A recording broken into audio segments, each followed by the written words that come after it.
Tema kita kali ini terkait bagaimana kita menata hati kita. Untuk urusan cinta kemarin sudah kita bahas. Ini urusan benci juga diajarkan oleh Islam. Jadi kalau ada di masyarakat itu sepertinya tidak senang dengan yang namanya benci. Padahal kebencian itu adalah bagian dari kesempurnaan Islam seseorang. Di dalam hadis kemarin sudah kita bahas ya, riwayat Imam Muslim dari Abu Hurairah radhiyallahu taala an. Beliau berkata, qala Rasulullah sallallahu alaihi wasallam.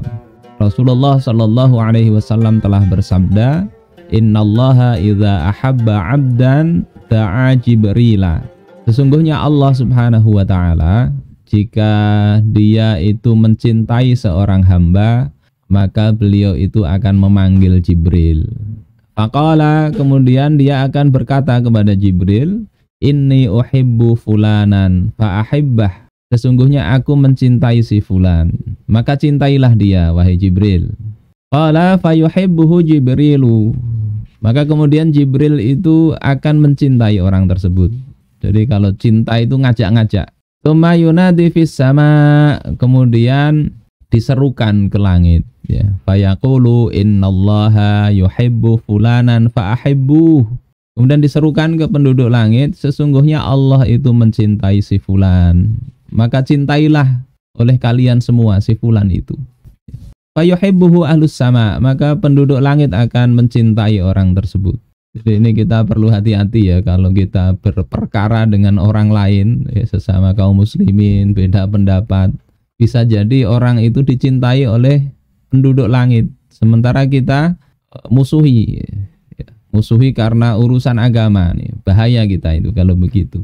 Qala tsumma yudha'u lahu al-qabul fil ard. Kemudian diletakkan kecintaan itu di bumi. Jadi artinya penduduk bumi juga akan mencintai orang tersebut. Maksudnya ini adalah kewajibannya, nanti kita bahas ya.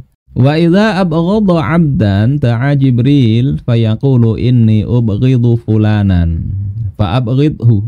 Begitu juga kalau Allah itu membenci seseorang ya, maka dia akan memanggil Jibril.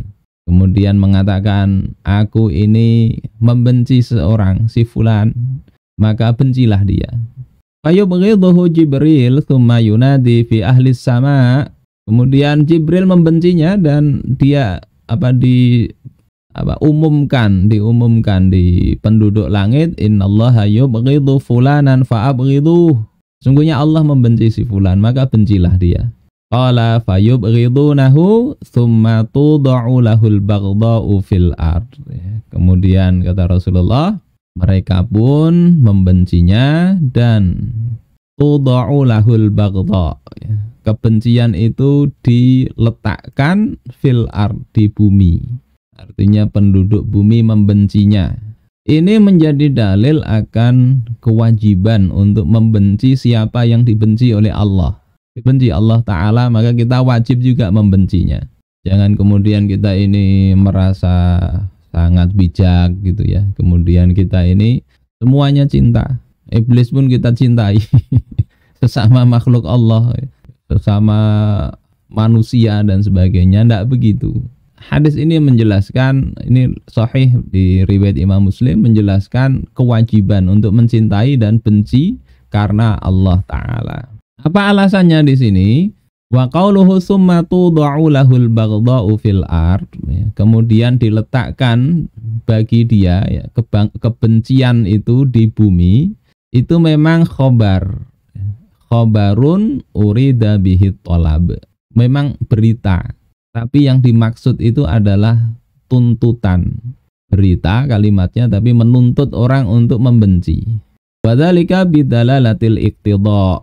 Ya, ini yang demikian itu yakni dengan dalalatul iqtidha, yakni adanya lafaz yang maknanya itu tidak akan bisa difahami kecuali jika ditambahi makna yang lain yang tidak ada di lafaz itu.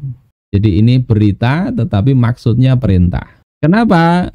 Idh inna hunaka katsiran minal kuffar wal munafiqin wal fussaqil mujahirin. Karena di bumi itu banyak orang-orang kafir, munafik, orang fasik yang terang-terangan. Yujadu may yuhibbuhum wala yubghiduhum. Maka apa yang Allah benci tadi, yang kata Rasulullah itu diletakkan kebencian di bumi itu realitasnya ada orang yang mencintai orang yang dibenci Allah, tidak membencinya. Sementara di sini Rasul katakan begitu, bahwasanya kebencian itu kemudian diletakkan di bumi. Artinya kalau di langit tadi penduduk langit itu semua membenci yang dibenci Allah, penduduk bumi itu juga begitu. Tapi maknanya tidak begitu, ya. Faqtadha sidqul mukhbir ayyakunal muradu bil khabar al insya at-talab. Sehingga kebenaran berita ini menuntut bahwasanya yang dimaksud itu bukan seluruh penduduk bumi mencintainya atau membencinya, tetapi ini adalah perintah, ya, khobar insya. Ya, yang dimaksud dengan khobar di sini adalah insya, bukan sekedar berita, tapi ini perintah, tuntutan. Sama seperti ayat Al-Quran, walay yaj'alallahu lil kafirina 'alal mu'minina sabila. Allah sekali-kali tidak akan menjadikan jalan bagi orang-orang kafir untuk menguasai orang-orang beriman. Itu maksudnya, walaupun redaksinya berita, tapi itu maksudnya adalah untuk menuntut. Artinya haram memberikan jalan kepada orang non-muslim untuk menguasai kaum muslimin. Bukan berarti tidak ada, ya ada itu. Faka'annahu yaqulu ya ahlal ard. Seolah-olah Rasulullah itu mengatakan, wahai penduduk bumi, abghidu man abghadahullah. Wahai penduduk bumi, bencilah siapa saja yang Allah membencinya. Jadi ini biasa sajalah begitu dalam bahasa Arab, walaupun redaksinya berita, tidak ada di sini perintah, tapi yang dimaksud itu perintah. Contoh lain misalnya banyak di dalam Al-Quran. Misalnya ada was'alil qaryah, tanyakan kepada qaryah, kampung. Kalau difahami begitu, tidak masuk ke dalam ini pemahaman yang benar. Masa kampung ditanya? Maka yang ada lafaz yang terbuang tulisannya tapi maknanya bisa difaham, yakni was'alil ahlil qaryah, was'al ahlil qaryah, tanyakan kepada penduduk kampung. Sama seperti ini karena mendekati puasa, saya kasih contoh, faman kana minkum maridhan aw ala safarin, maka barang siapa di antara kalian sakit atau dalam perjalanan, fa'iddatun min ayyamin ukhar. Iddah itu kan hitungan, jumlahnya dari hari-hari yang ditinggalkan. Apa maksudnya di sini? Maksudnya ya takdirnya itu adalah alaihi iddah. Kewajiban baginya itu sejumlah hari yang ditinggalkan. Kewajiban apa? Ya, yakni falyasum. Kewajiban puasa, sehingga maknanya maka wajib baginya berpuasa sejumlah hari yang ditinggalkan.